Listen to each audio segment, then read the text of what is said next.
As the world grows quiet and the stars begin to whisper, close your eyes and let your thoughts float away. Tonight, we journey into peaceful tales that will guide you softly into sleep.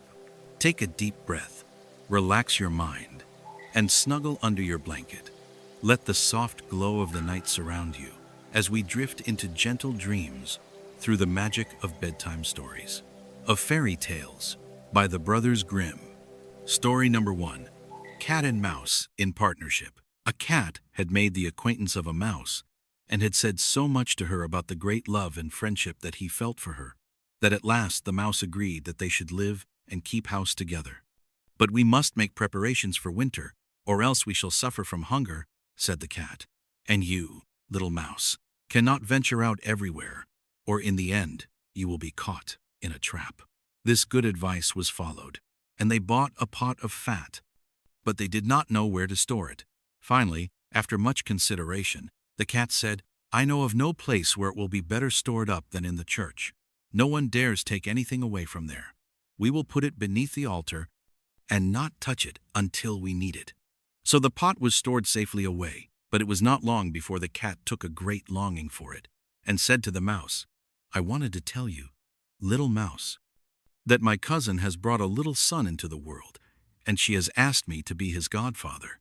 He is white with brown spots, and I am to hold him over the baptismal font.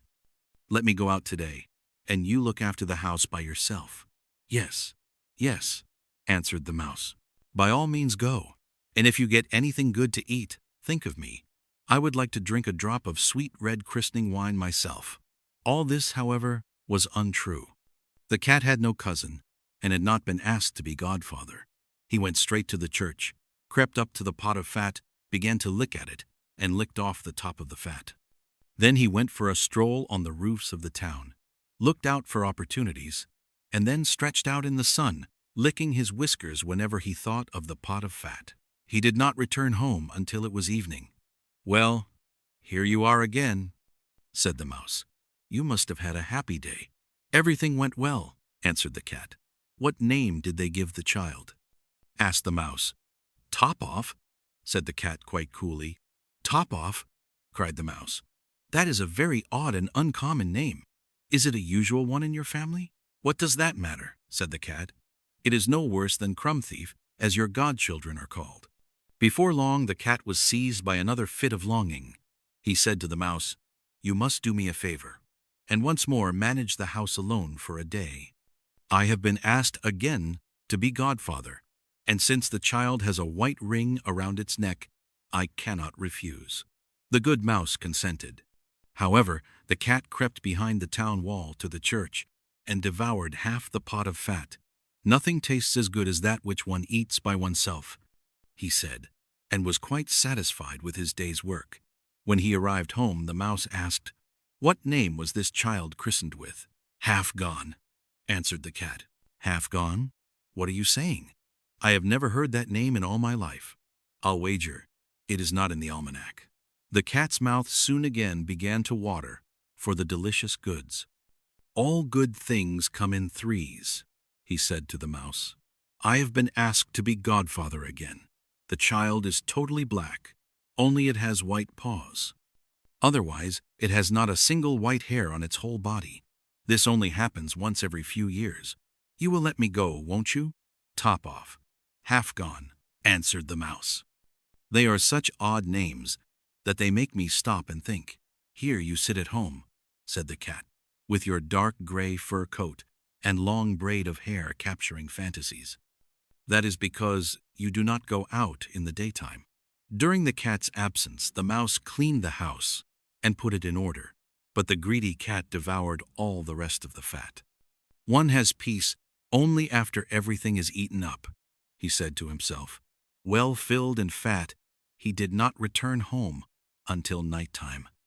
The mouse immediately asked what name had been given to the third child.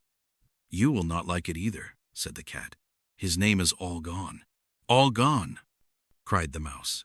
"That is the most worrisome name of all. I have never seen it in print. All Gone! What can that mean?" Then she shook her head, curled herself up, and lay down to sleep. From this time forth, No one invited the cat to be godfather. But when winter had come, and there was no longer anything to be found outside, the mouse thought of their stored food and said, "Come, cat, we will go to our pot of fat, which we have stored up for ourselves. It will taste good now." "Yes," answered the cat. "You will enjoy it as much as you would enjoy sticking that dainty tongue of yours out of the window." They set out on their way, but when they arrived, the pot of fat, to be sure, was still in its place, but it was empty. "Alas," said the mouse, "now I see what has happened. Now it comes to light. You are a true friend. You ate everything when you were serving as a godfather. First top off, then half done, then be quiet," cried the cat. "One more word, and I will eat you too." "All gone," was already on the poor mouse's lips. She had scarcely spoken it before the cat sprang on her, seized her, and swallowed her down. You see, that is the way of the world. Story number 2. The Frog King, or Iron Henry. In the old times, when it was still of some use to wish for the thing one wanted, there lived a king whose daughters were all handsome, but the youngest was so beautiful that the sun himself, who has seen so much, wondered each time he shone over her because of her beauty. Near the royal castle there was a great dark wood, and in the wood, under an old linden tree, was a well. And when the day was hot, the king's daughter used to go forth into the wood and sit by the brink of the cool well. And if the time seemed long, she would take out a golden ball and throw it up and catch it again, and this was her favorite pastime. Now it happened one day that the golden ball, instead of falling back into the maiden's little hand which had sent it aloft, dropped to the ground near the edge of the well and rolled in. The king's daughter followed it with her eyes as it sank, but the well was deep, so deep that the bottom could not be seen. Then she began to weep, and she wept and wept as if she could never be comforted. And in the midst of her weeping, she heard a voice saying to her, "What ails thee, king's daughter? Thy tears would melt a heart of stone." And when she looked to see where the voice came from, there was nothing but a frog stretching his thick, ugly head out of the water. "Oh, is it you, old waddler?" said she. "I weep because my golden ball has fallen into the well." "Never mind. Do not weep," answered the frog. "I can help you. But what will you give me if I fetch up your ball again?" "Whatever you like, dear frog," said she. "Any of my clothes, my pearls and jewels, or even the golden crown that I wear." "Thy clothes, thy pearls and jewels, and thy golden crown are not for me," answered the frog. "But if thou wouldst love me, and have me for thy companion and playfellow, and let me sit by thee at table, and eat from thy plate, and drink from thy cup, and sleep in thy little bed, if thou wouldst promise all this, then would I dive below the water and fetch thee thy golden ball again." "Oh yes," she answered. "I will promise it all, whatever you want, if you will only get me my ball again." But she thought to herself, "What nonsense he talks!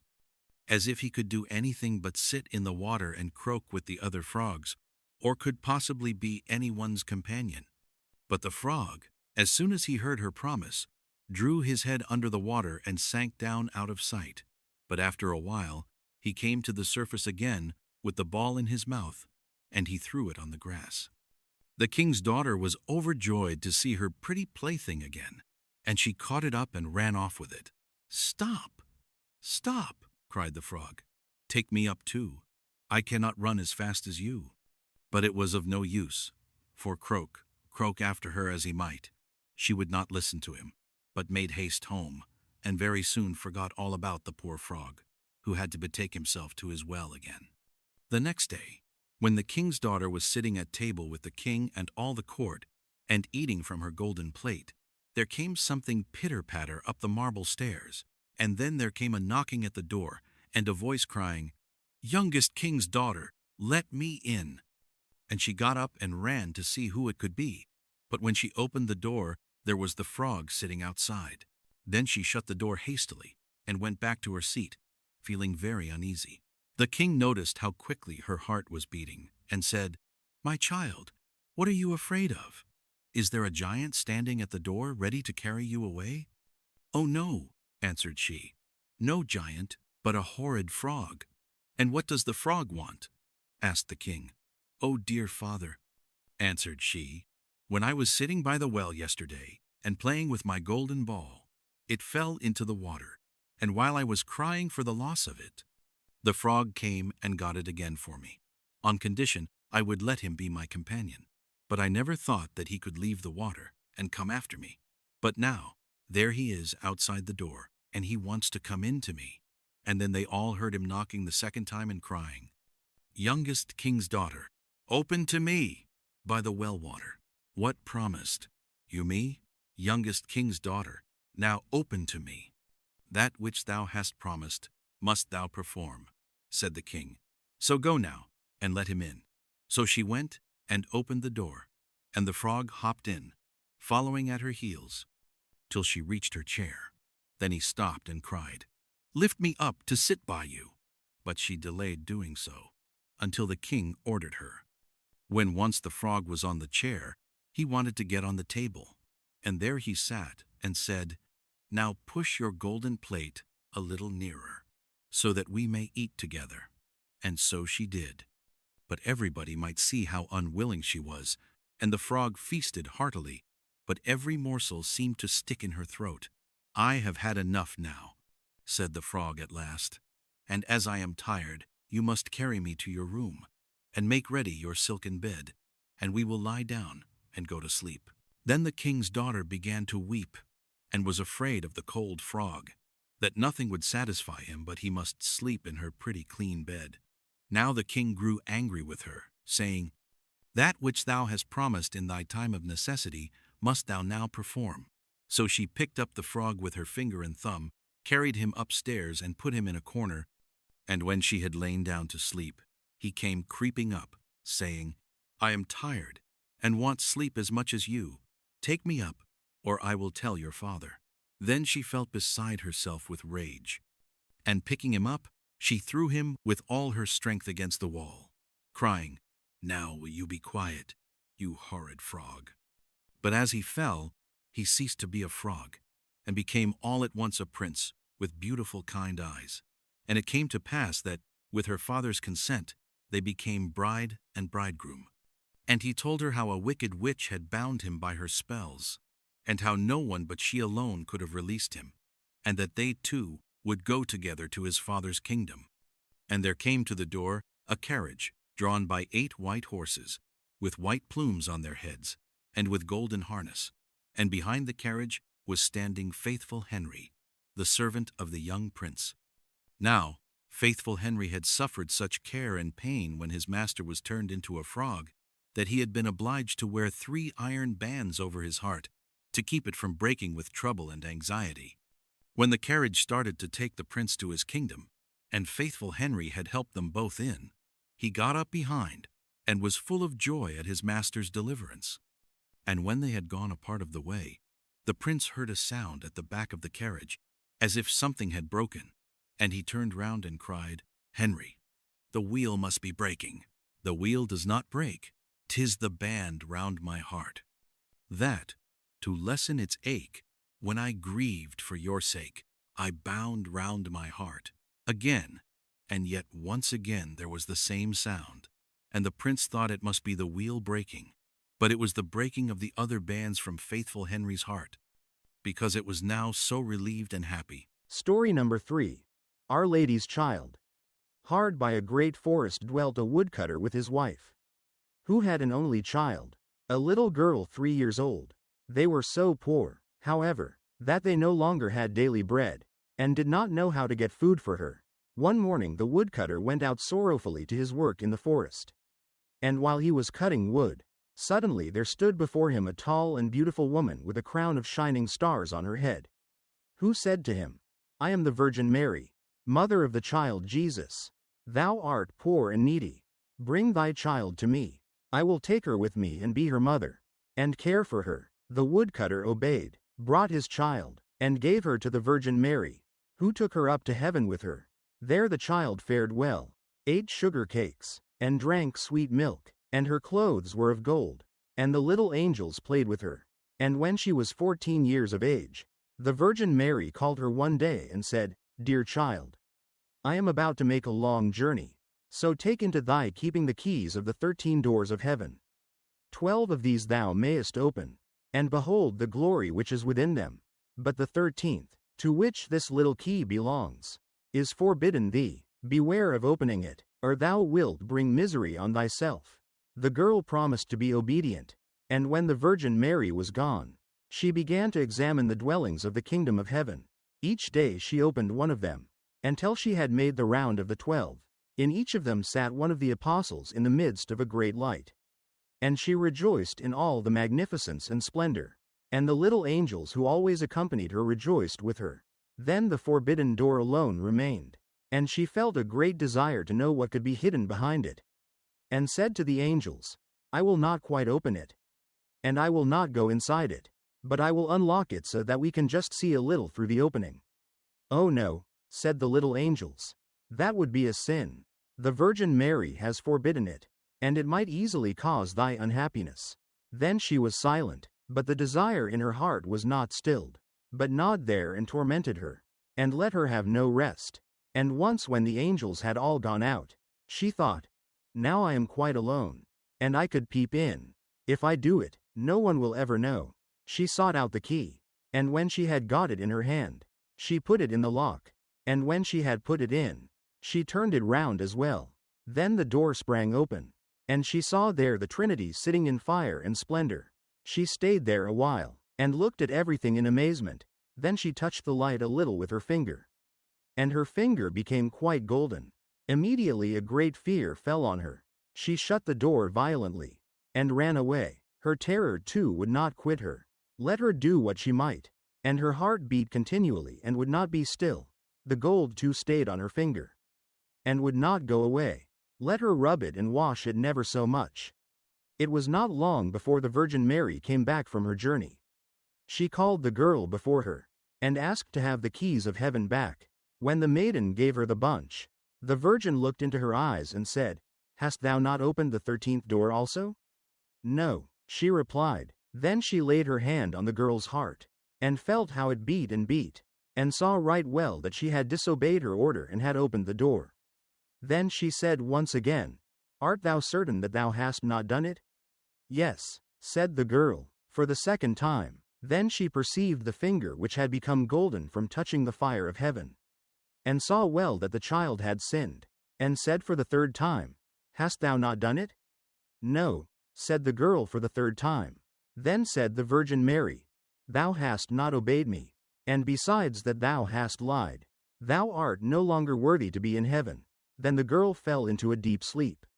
And when she awoke she lay on the earth below, and in the midst of a wilderness. She wanted to cry out, but she could bring forth no sound.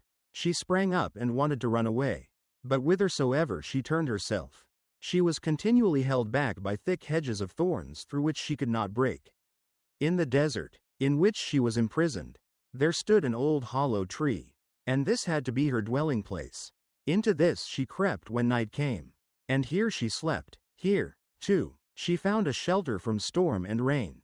But it was a miserable life, and bitterly did she weep when she remembered how happy she had been in heaven, and how the angels had played with her. Roots and wild berries were her only food, and for these she sought as far as she could go. In the autumn she picked up the fallen nuts and leaves, and carried them into the hole. The nuts were her food in winter, and when snow and ice came, she crept amongst the leaves like a poor little animal that she might not freeze. Before long her clothes were all torn, and one bit of them after another fell off her. As soon, however, as the sun shone warm again, she went out and sat in front of the tree, and her long hair covered her on all sides like a mantle. Thus she sat year after year, and felt the pain and the misery of the world. One day, when the trees were once more clothed in fresh green, the king of the country was hunting in the forest, and followed a roe, and as it had fled into the thicket which shut in this part of the forest, he got off his horse, tore the bushes asunder, and cut himself a path with his sword. When he had at last forced his way through, he saw a wonderfully beautiful maiden sitting under the tree, and she sat there and was entirely covered with her golden hair down to her very feet. He stood still and looked at her full of surprise.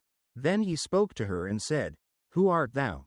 Why art thou sitting here in the wilderness?"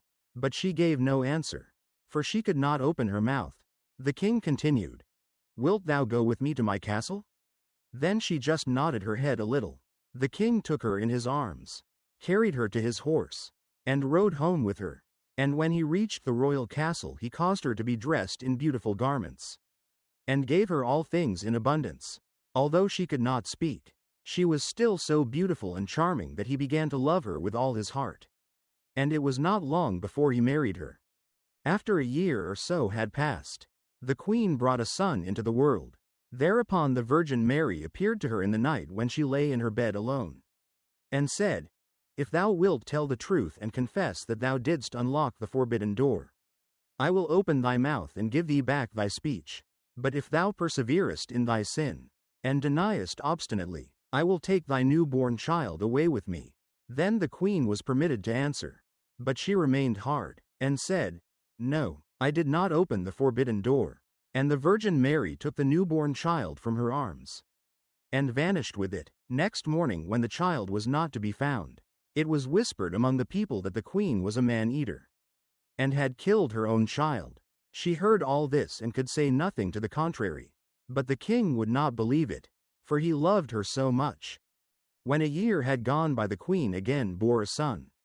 And in the night the Virgin Mary again came to her, and said, "If thou wilt confess that thou openedst the forbidden door, I will give thee thy child back and untie thy tongue. But if you continuest in sin and deniest it, I will take away with me this new child also." Then the queen again said, "No, I did not open the forbidden door," and the Virgin took the child out of her arms, and away with her to heaven. Next morning, when this child also had disappeared, the people declared quite loudly that the queen had devoured it, and the king's counselors demanded that she should be brought to justice. The king, however, loved her so dearly that he would not believe it, and commanded the counselors under pain of death not to say any more about it. The following year the queen gave birth to a beautiful little daughter. And for the third time the Virgin Mary appeared to her in the night and said, "Follow me." She took the queen by the hand and led her to heaven, and showed her there her two eldest children, who smiled at her, and were playing with the ball of the world. When the queen rejoiced thereat, the Virgin Mary said, "Is thy heart not yet softened? If thou wilt own that thou openedst the forbidden door, I will give thee back thy two little sons." But for the third time the queen answered, "No, I did not open the forbidden door." Then the Virgin let her sink down to earth once more, and took from her likewise her third child. Next morning, when the loss was reported abroad, all the people cried loudly, "The queen is a man-eater. She must be judged." And the king was no longer able to restrain his counselors. Thereupon a trial was held, and as she could not answer and defend herself, she was condemned to be burnt alive. The wood was got together, and when she was fast bound to the stake, and the fire began to burn round about her, the hard ice of pride melted. Her heart was moved by repentance, and she thought, "If I could but confess before my death that I opened the door." Then her voice came back to her, and she cried out loudly, "Yes, Mary, I did it." And straightway rain fell from the sky and extinguished the flames of fire, and a light broke forth above her, and the Virgin Mary descended with the two little sons by her side, and the newborn daughter in her arms. She spoke kindly to her, and said, "He who repents his sin and acknowledges it, is forgiven." Then she gave her the three children, untied her tongue, and granted her happiness for her whole life. Story number 4. The story of the youth who went forth to learn what fear was. A certain father had 2 sons, the elder of whom was smart and sensible and could do everything. But the younger was stupid and could neither learn nor understand anything. And when people saw him, they said, "There's a fellow who will give his father some trouble." When anything had to be done, it was always the elder who was forced to do it. But if his father bade him fetch anything when it was late or in the night time, and the way led through the churchyard, or any other dismal place, he answered, "Oh no, father, I'll not go there. It makes me shudder," for he was afraid. Or when stories were told by the fire at night which made the flesh creep, the listeners sometimes said, "Oh, it makes us shudder." The younger sat in a corner and listened with the rest of them, and could not imagine what they could mean. They are always saying, "It makes me shudder, it makes me shudder." "It does not make me shudder," thought he. "That, too, must be an art of which I understand nothing." Now it came to pass that his father said to him one day, "Hearken to me, thou fellow in the corner there. Thou art growing tall and strong, and thou too must learn something by which thou canst earn thy living. Look how thy brother works, but thou dost not even earn thy salt." "Well, father," he replied, "I am quite willing to learn something. Indeed, if it could but be managed, I should like to learn how to shudder. I don't understand that at all yet." The elder brother smiled when he heard that, and thought to himself, "Good God, what a blockhead that brother of mine is. He will never be good for anything as long as he lives. He who wants to be a sickle must bend himself betimes." The father sighed, and answered him, "Thou shalt soon learn what it is to shudder, but thou wilt not earn thy bread by that." Soon after this the sexton came to the house on a visit, and the father bewailed his trouble, and told him how his younger son was so backward in every respect that he knew nothing and learnt nothing. "Just think," said he, "when I asked him how he was going to earn his bread, he actually wanted to learn to shudder." "If that be all," replied the sexton, "he can learn that with me. Send him to me, and I will soon polish him." The father was glad to do it, for he thought, "It will train the boy a little." The sexton, therefore, took him into his house, and he had to ring the bell. After a day or two, the sexton awoke him at midnight, and bade him arise and go up into the church tower and ring the bell. "Thou shalt soon learn what shuddering is," thought he, and secretly went there before him. And when the boy was at the top of the tower, and turned round, and was just going to take hold of the bell rope, he saw a white figure standing on the stairs opposite the sounding hole. "Who is there?" cried he. But the figure made no reply, and did not move or stir. "Give an answer," cried the boy, "or take thyself off. Thou hast no business here at night." The sexton, however, remained standing motionless, that the boy might think he was a ghost. The boy cried a second time, "What do you want here? Speak, if thou art an honest fellow, or I will throw thee down the steps." The sexton thought, "He can't intend to be as bad as his words," uttered no sound, and stood as if he were made of stone.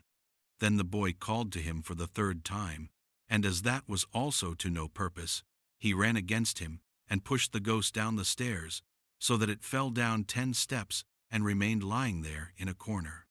Thereupon he rang the bell, went home, and without saying a word, went to bed and fell asleep. The sexton's wife waited a long time for her husband, but he did not come back. At length she became uneasy, and wakened the boy, and asked, "Dost thou not know where my husband is? He climbed up the tower before thou didst." "No, I don't know," replied the boy, "but someone was standing by the sounding hole on the other side of the steps, and as he would neither give an answer nor go away, I took him for a scoundrel and threw him downstairs. Just go there and you will see if it was he. I should be sorry if it were." The woman ran away and found her husband, who was lying moaning in the corner, and had broken his leg. She carried him down, and then, with loud screams, she hastened to the boy's father. "Your boy," cried she, "has been the cause of a great misfortune. He has thrown my husband down the steps and made him break his leg. Take the good-for-nothing fellow away from our house." The father was terrified, and ran thither and scolded the boy. "What wicked tricks are these?" said he.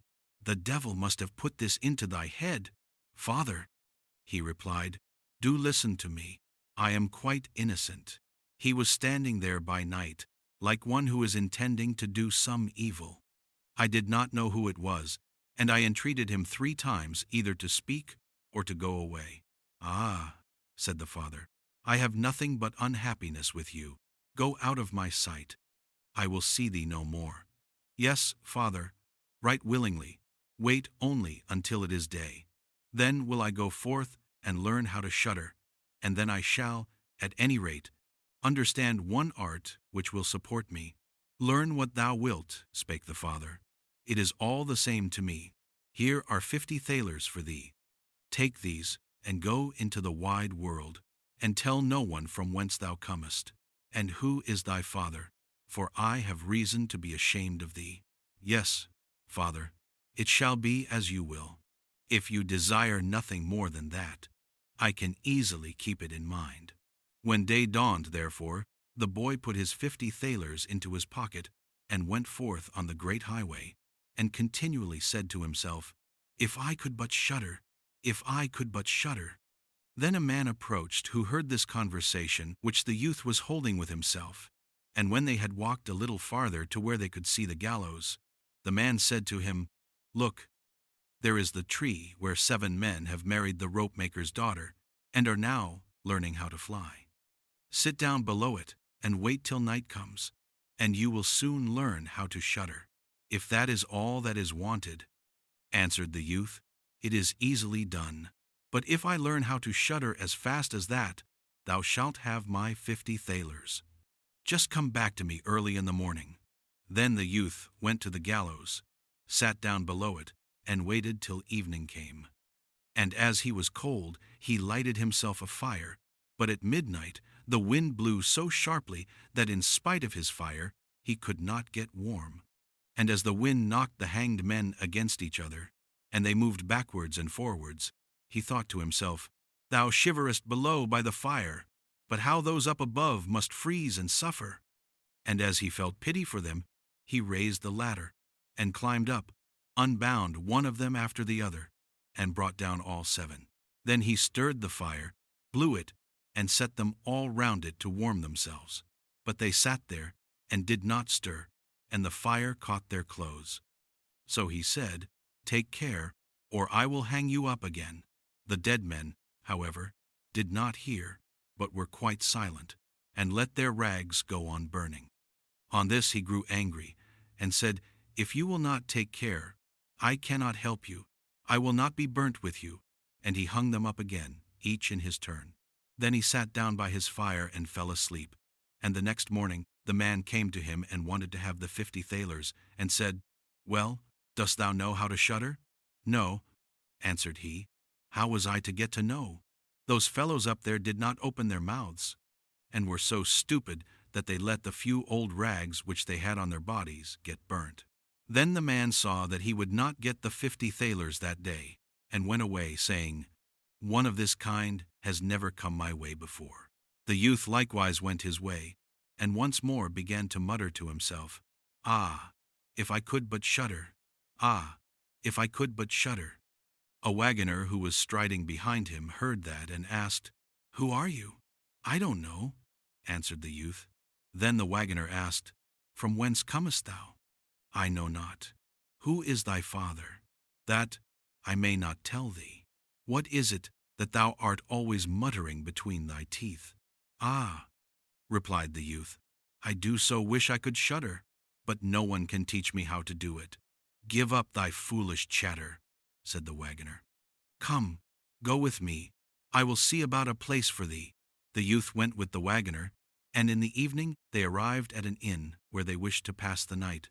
Then at the entrance of the room the youth again said quite loudly, If I could but shudder! If I could but shudder! The host, who heard this, laughed, and said, If that is your desire, there ought to be a good opportunity for you here. Ah, be silent, said the hostess. So many inquisitive persons have already lost their lives. It would be a pity and a shame if such beautiful eyes as these should never see the daylight again. But the youth said, However difficult it may be, I will learn it, and for this purpose indeed have I journeyed forth. He let the host have no rest, until the latter told him that not far from thence stood a haunted castle where any one could very easily learn what shuddering was, if he would but watch in it for 3 nights. The king had promised that he who would venture should have his daughter to wife, and she was the most beautiful maiden the sun shone on. Great treasures likewise lay in the castle, which were guarded by evil spirits, and these treasures would then be freed, and would make a poor man rich enough. Already many men had gone into the castle, but as yet none had come out again. Then the youth went next morning to the king and said if he were allowed he would watch 3 nights in the haunted castle. The king looked at him, and as the youth pleased him, he said, "Thou mayest ask for 3 things to take into the castle with thee, but they must be things without life." Then he answered, "Then I ask for a fire, a turning lathe, and a cutting board with the knife." The king had these things carried into the castle for him during the day. When night was drawing near, the youth went up and made himself a bright fire in one of the rooms, placed the cutting board and knife beside it, and seated himself by the turning lathe. "Ah, if I could but shudder," said he. "But I shall not learn it here either." Towards midnight he was about to poke his fire, and as he was blowing it, something cried suddenly from one corner. "Oh, meow, how cold we are, you simpletons," cried he. "What are you crying about? If you are cold, come and take a seat by the fire and warm yourselves." And when he had said that, 2 great black cats came with one tremendous leap and sat down on each side of him, and looked savagely at him with their fiery eyes. After a short time, when they had warmed themselves, they said, "Comrade, shall we have a game at cards?" "Why not?" he replied. "But just show me your paws." Then they stretched out their claws. "Oh," said he, "what long nails you have. Wait, I must first cut them for you." Thereupon he seized them by the throats, put them on the cutting board and screwed their feet fast. "I have looked at your fingers," said he, "and my fancy for card playing has gone." And he struck them dead and threw them out into the water. But when he had made away with these 2, and was about to sit down again by his fire, out from every hole and corner came black cats and black dogs with red-hot chains. And more of them came until he could no longer stir. And they yelled horribly, and got on his fire, pulled it to pieces, and tried to put it out. He watched them for a while quietly, but at last when they were going too far, he seized his cutting knife, and cried, "Away with ye, vermin," and began to cut them down. Part of them ran away, the others he killed, and threw out into the fish pond. When he came back he fanned the embers of his fire again and warmed himself. And as he thus sat, his eyes would keep open no longer, and he felt a desire to sleep. Then he looked round and saw a great bed in the corner. "That is the very thing for me," said he, and got into it. When he was just going to shut his eyes, however, the bed began to move of its own accord, and went over the whole of the castle. "That's right," said he, "but go faster." Then the bed rolled on as if 6 horses were harnessed to it, up and down, over thresholds and steps, but suddenly hop, hop, it turned over upside down, and lay on him like a mountain. But he threw quilts and pillows up in the air, got out and said, "Now anyone who likes may drive," and lay down by his fire, and slept till it was day. In the morning the king came, and when he saw him lying there on the ground, he thought the evil spirits had killed him and he was dead. Then said he, "After all it is a pity. He is a handsome man." The youth heard it, got up, and said, "It has not come to that yet." Then the king was astonished, but very glad, and asked how he had fared. "Very well indeed," answered he. "1 night is past. The 2 others will get over likewise." Then he went to the innkeeper, who opened his eyes very wide, and said, "I never expected to see thee alive again. Hast thou learnt how to shudder yet?" "No," said he, "it is all in vain. If some one would but tell me." The second night he again went up into the old castle, sat down by the fire, and once more began his old song, "If I could but shudder." When midnight came, an uproar and noise of tumbling about was heard. At first it was low, but it grew louder and louder. Then it was quiet for a while, and at length with a loud scream, half a man came down the chimney and fell before him. "Hollow," cried he, "another half belongs to this. This is too little." Then the uproar began again. There was a roaring and howling, and the other half fell down likewise. "Wait," said he, "I will just blow up the fire a little for thee." When he had done that and looked round again, the two pieces were joined together, and a frightful man was sitting in his place. "That is no part of our bargain," said the youth. "The bench is mine." The man wanted to push him away. The youth, however, would not allow that, but thrust him off with all his strength, and seated himself again in his own place. Then still more men fell down, one after the other. They brought 9 dead men's legs and 2 skulls, and set them up and played at 9 pins with them. The youth also wanted to play and said, "Hark you, can I join you?" "Yes, if thou hast any money." "Money enough," replied he, "but your balls are not quite round." Then he took the skulls and put them in the lathe and turned them till they were round. "There, now, they will roll better," said he. "Hurrah, now it goes merrily." He played with them and lost some of his money. But when it struck 12, everything vanished from his sight. He lay down and quietly fell asleep. Next morning the king came to inquire after him. "How has it fared with you this time?" asked he. "I have been playing at 9 pins," he answered, "and have lost a couple of farthings." "Hast thou not shuddered then?" "Eh, what?" said he. "I have made merry. If I did but know what it was to shudder."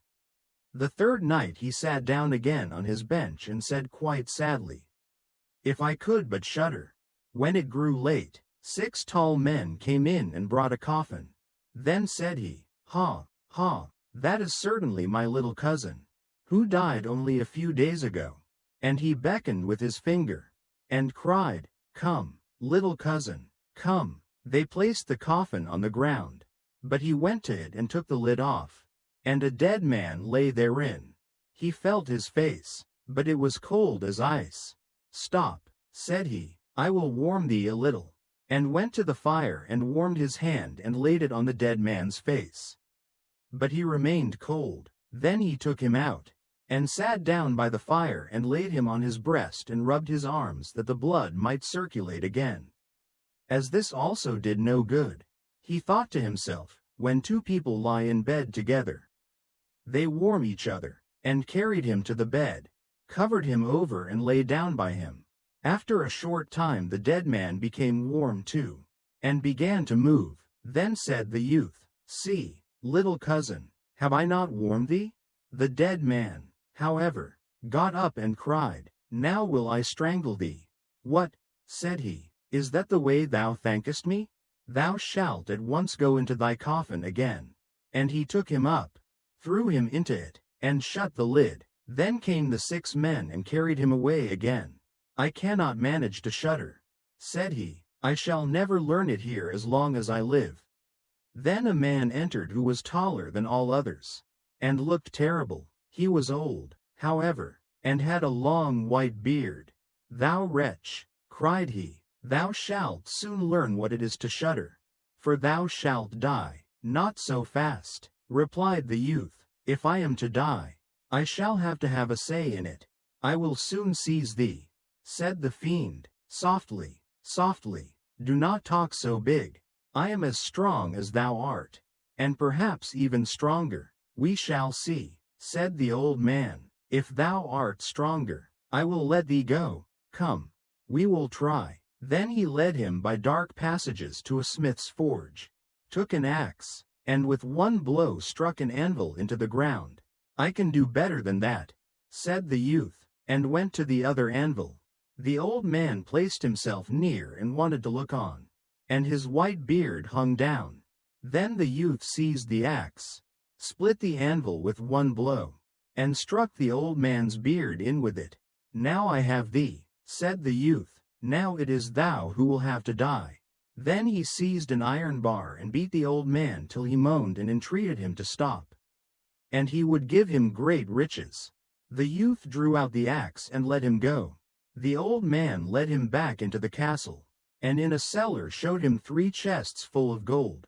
"Of these," said he, "one part is for the poor, the other for the king, the third is thine." In the meantime it struck 12, and the spirit disappeared. The youth, therefore, was left in darkness. I shall still be able to find my way out, said he, and felt about, found the way into the room, and slept there by his fire. Next morning the king came and said, Now thou must have learned what shuddering is. No, he answered. What can it be? My dead cousin was here, and a bearded man came and showed me a great deal of money down below. But no one told me what it was to shudder. Then, said the king, Thou hast delivered the castle, and shalt marry my daughter. That is all very well, said he, but still I do not know what it is to shudder.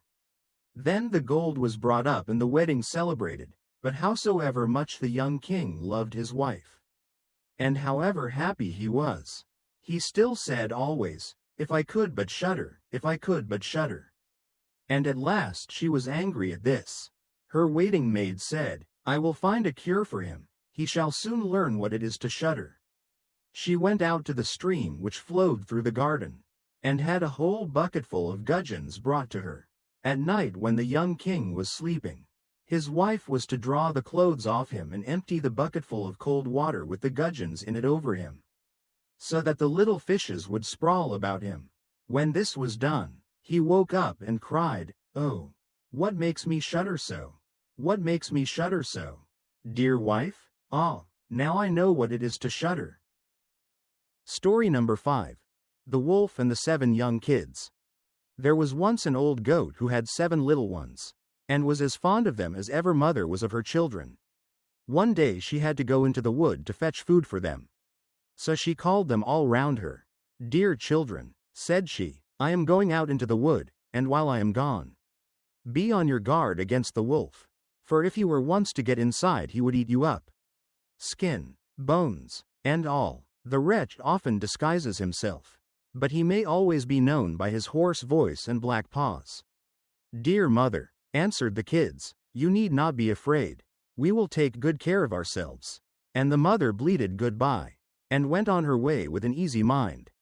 It was not long before someone came knocking at the house door, and crying out, Open the door. My dear children, your mother is come back, and has brought each of you something. But the little kids knew it was the wolf by the hoarse voice. We will not open the door, cried they. You are not our mother. She has a delicate and sweet voice, and your voice is hoarse. You must be the wolf. Then off went the wolf to a shop and bought a big lump of chalk, and ate it up to make his voice soft. And then he came back, knocked at the house door, and cried, Open the door. My dear children, your mother is here, and has brought each of you something. But the wolf had put up his black paws against the window. And the kids, seeing this, cried out, We will not open the door. Our mother has no black paws like you. You must be the wolf. The wolf then ran to a baker. Baker, said he, I am hurt in the foot. Pray spread some dough over the place. And when the baker had plastered his feet, he ran to the miller. Miller, said he, strew me some white meal over my paws. But the miller refused, thinking the wolf must be meaning harm to someone. If you don't do it, cried the wolf, I'll eat you up. And the miller was afraid and did as he was told. And that just shows what men are. And now came the rogue the 3rd time to the door and knocked. Open, children, cried he, your dear mother has come home, and brought you each something from the wood. First show us your paws, said the kids, so that we may know if you are really our mother or not. And he put up his paws against the window. And when they saw that they were white, all seemed right, and they opened the door. And when he was inside they saw it was the wolf. And they were terrified and tried to hide themselves. One ran under the table, the second got into the bed, the third into the oven, the fourth in the kitchen, the fifth in the cupboard, the sixth under the sink, the 7th in the clock case. But the wolf found them all, and gave them short shrift. One after the other he swallowed down, all but the youngest, who was hid in the clock case. And so the wolf, having got what he wanted, strolled forth into the green meadows, and laying himself down under a tree, he fell asleep. Not long after, the mother goat came back from the wood, and, oh, what a sight met her eyes! The door was standing wide open, table, chairs, and stools, all thrown about, dishes broken, quilt and pillows torn off the bed. She sought her children. They were nowhere to be found. She called to each of them by name, but nobody answered, until she came to the name of the youngest. "Here I am, mother," a little voice cried, "here, in the clock case." And so she helped him out, and heard how the wolf had come, and eaten all the rest. And you may think how she cried for the loss of her dear children. At last in her grief she wandered out of doors, and the youngest kid with her, and when they came into the meadow, there they saw the wolf lying under a tree, and snoring so that the branches shook.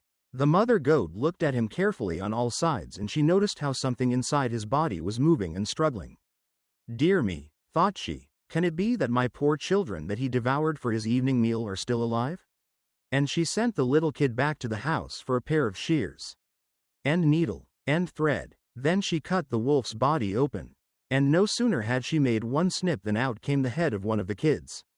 And then another snip, and then one after the other the 6 little kids all jumped out alive and well. For in his greediness the rogue had swallowed them down whole. How delightful this was! So they comforted their dear mother and hopped about like tailors at a wedding. "Now fetch some good hard stones," said the mother, "and we will fill his body with them, as he lies asleep." And so they fetched some in all haste, and put them inside him. And the mother sewed him up so quickly again that he was none the wiser.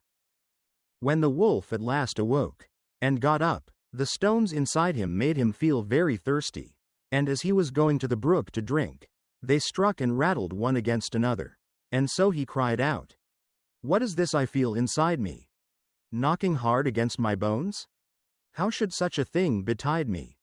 They were kids, and now they're stones." So he came to the brook, and stooped to drink, but the heavy stones weighed him down. So he fell over into the water and was drowned. And when the 7 little kids saw it they came up running. "The wolf is dead, the wolf is dead," they cried, and taking hands, they danced with their mother all about the place. Story number 6. Trusty John. There was once on a time an old king who was ill, and thought to himself, "I am lying on what must be my deathbed." Then said he, "Tell Faithful John to come to me."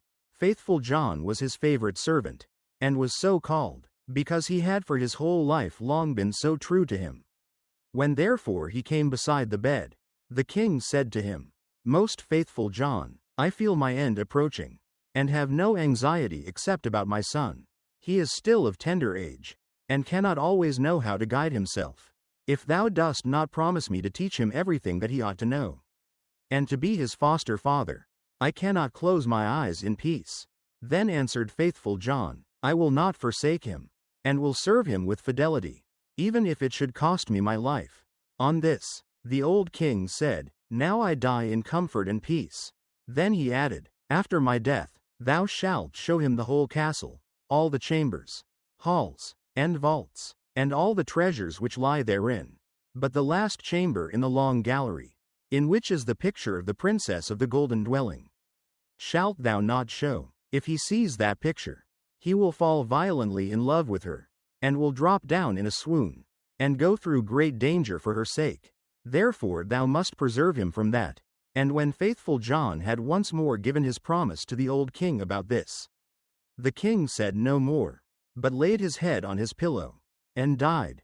When the old king had been carried to his grave, Faithful John told the young king all that he had promised his father on his deathbed, and said, "This will I assuredly perform, and will be faithful to thee as I have been faithful to him, even if it should cost me my life."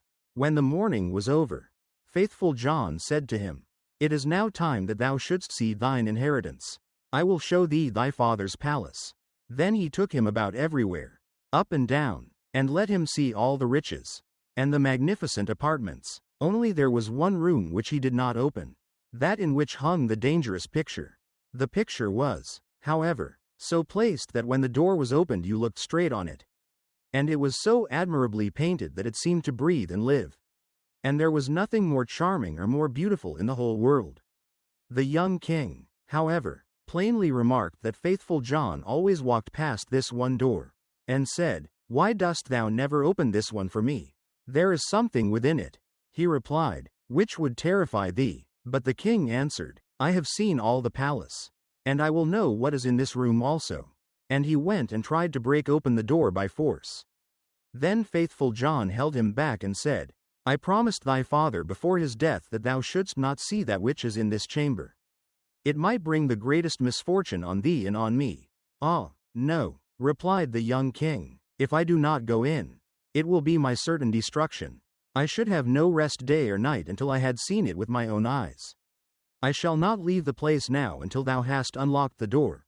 Then faithful John saw that there was no help for it now, and with a heavy heart and many sighs, sought out the key from the great bunch. When he had opened the door, he went in first, and thought by standing before him he could hide the portrait so that the king should not see it in front of him. But what availed that? The king stood on tiptoe and saw it over his shoulder. And when he saw the portrait of the maiden, which was so magnificent and shone with gold and precious stones, he fell fainting to the ground.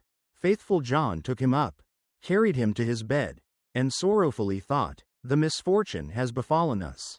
Lord God, what will be the end of it? Then he strengthened him with wine, until he came to himself again. The first words the king said were, Ah, the beautiful portrait, whose it? That is the princess of the golden dwelling, answered faithful John. Then the king continued, My love for her is so great, that if all the leaves on all the trees were tongues, they could not declare it. I will give my life to win her. Thou art my most faithful John. Thou must help me. The faithful servant considered within himself for a long time how to set about the matter, for it was difficult even to obtain a sight of the king's daughter. At length he thought of a way, and said to the king, Everything which she has about her is of gold, tables, chairs, dishes, glasses, bowls, and household furniture. Among thy treasures are 5 tons of gold. Let one of the goldsmiths of the kingdom work these up into all manner of vessels and utensils, into all kinds of birds, wild beasts and strange animals, such as may please her, and we will go there with them and try our luck.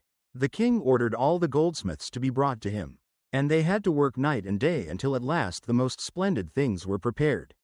When everything was stowed on board a ship, faithful John put on the dress of a merchant, and the king was forced to do the same in order to make himself quite unrecognizable. Then they sailed across the sea, and sailed on until they came to the town wherein dwelt the princess of the golden dwelling. Faithful John bade the king stay behind on the ship, and wait for him. Perhaps I shall bring the princess with me, said he. Therefore see that everything is in order. Have the golden vessels set out and the whole ship decorated. Then he gathered together in his apron all kinds of gold things, went on shore and walked straight to the royal palace. When he entered the courtyard of the palace, a beautiful girl was standing there by the well with 2 golden buckets in her hand, drawing water with them, and when she was just turning round to carry away the sparkling water she saw the stranger, and asked who he was. So he answered, I am a merchant, and opened his apron, and let her look in.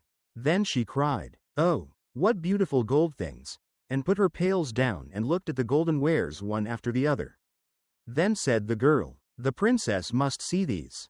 She has such great pleasure in golden things, that she will buy all you have. She took him by the hand and led him upstairs, for she was the waiting maid.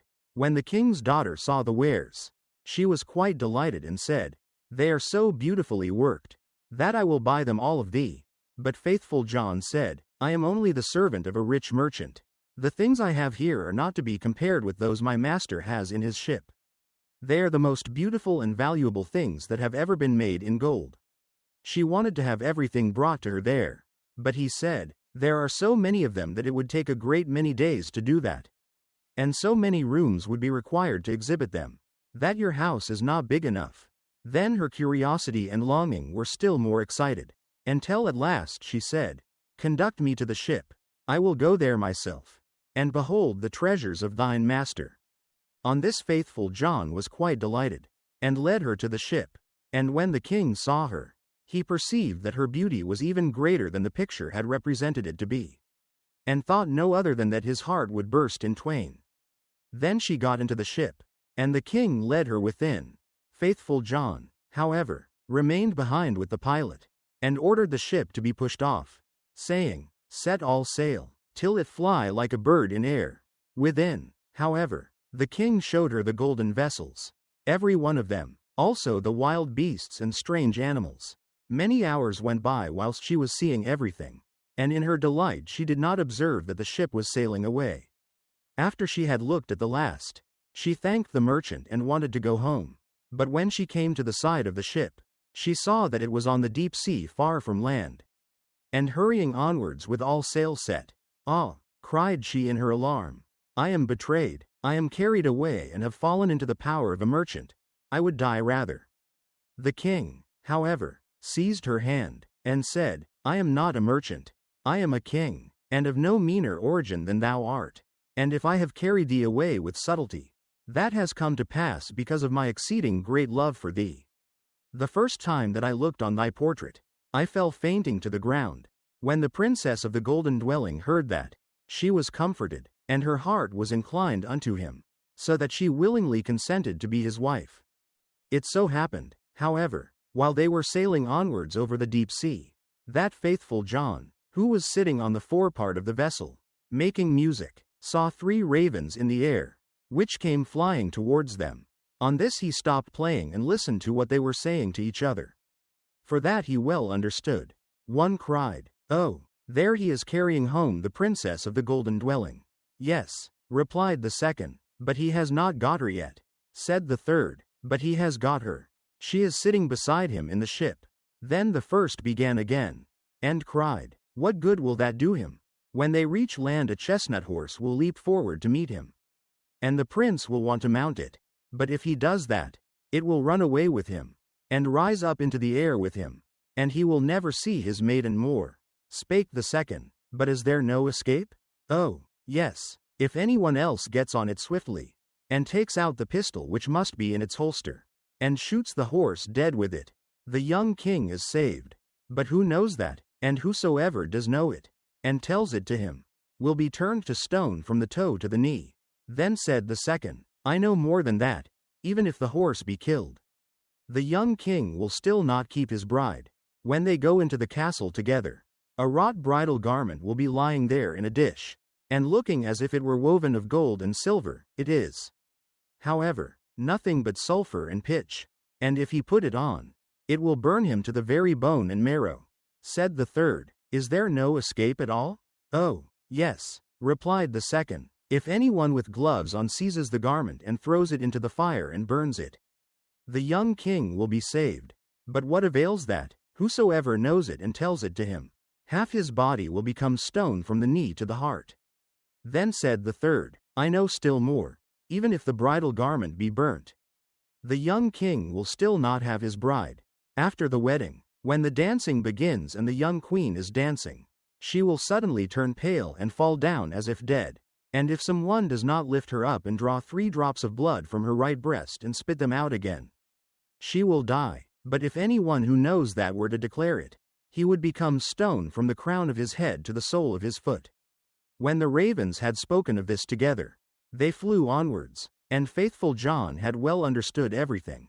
But from that time forth he became quiet and sad, for if he concealed what he had heard from his master, the latter would be unfortunate. And if he discovered it to him, he himself must sacrifice his life. At length, however, he said to himself, "I will save my master, even if it bring destruction on myself." When therefore they came to shore, all happened as had been foretold by the ravens, and a magnificent chestnut horse sprang forward. "Good," said the king, "he shall carry me to my palace," and was about to mount it when faithful John got before him, jumped quickly on it, drew the pistol out of the holster, and shot the horse. Then the other attendants of the king, who after all were not very fond of faithful John, cried, "How shameful to kill the beautiful animal! That was to have carried the king to his palace." But the king said, "Hold your peace and leave him alone. He is my most faithful John. Who knows what may be the good of that?" They went into the palace, and in the hall there stood a dish, and therein lay the bridal garment looking no otherwise than as if it were made of gold and silver. The young king went towards it and was about to take hold of it. But faithful John pushed him away, seized it with gloves on, carried it quickly to the fire and burnt it. The other attendants again began to murmur, and said, "Behold, now he is even burning the king's bridal garment." But the young king said, "Who knows what good he may have done? Leave him alone. He is my most faithful John." And now the wedding was solemnized, The dance began, and the bride also took part in it. Then faithful John was watchful and looked into her face. And suddenly she turned pale and fell to the ground, as if she were dead. On this he ran hastily to her, lifted her up and bore her into a chamber. Then he laid her down, and knelt and sucked the 3 drops of blood from her right breast, and spat them out. Immediately she breathed again and recovered herself. But the young king had seen this, and being ignorant why faithful John had done it, was angry and cried, "Throw him into a dungeon." Next morning faithful John was condemned, and led to the gallows. And when he stood on high, and was about to be executed, he said, "Everyone who has to die is permitted before his end to make one last speech. May I too claim the right?" "Yes," answered the king, "it shall be granted unto thee." Then said faithful John, "I am unjustly condemned, and have always been true to thee." And he related how he had hearkened to the conversation of the ravens when on the sea, and how he had been obliged to do all these things in order to save his master. Then cried the king, "Oh, my most faithful John, pardon, pardon, bring him down." But as faithful John spoke the last word he had fallen down lifeless and become a stone. Thereupon the king and the queen suffered great anguish. And the king said, "Ah, how ill I have requited great fidelity," and ordered the stone figure to be taken up and placed in his bedroom beside his bed. And as often as he looked on it he wept and said, "Ah, if I could bring thee to life again, my most faithful John." Some time passed and the queen bore twins, 2 sons who grew fast and were her delight. Once when the queen was at church and the 2 children were sitting playing beside their father, the latter full of grief again looked at the stone figure, sighed and said, "Ah, if I could but bring thee to life again, my most faithful John." Then the stone began to speak and said, "Thou canst bring me to life again if thou wilt use for that purpose what is dearest to thee." Then cried the king, "I will give everything I have in the world for thee." The stone continued, "If thou wilt will cut off the heads of thy 2 children with thine own hand, and sprinkle me with their blood, I shall be restored to life." The king was terrified when he heard that he himself must kill his dearest children. But he thought of faithful John's great fidelity, and how he had died for him, drew his sword, and with his own hand cut off the children's heads. And when he had smeared the stone with their blood, life returned to it, and faithful John stood once more safe and healthy before him. He said to the king, "Thy truth shall not go unrewarded," and took the heads of the children, put them on again, and rubbed the wounds with their blood, on which they became whole again immediately, and jumped about, and went on playing as if nothing had happened. Then the king was full of joy, and when he saw the queen coming he hid faithful John and the 2 children in a great cupboard. When she entered, he said to her, "Hast thou been praying in the church?"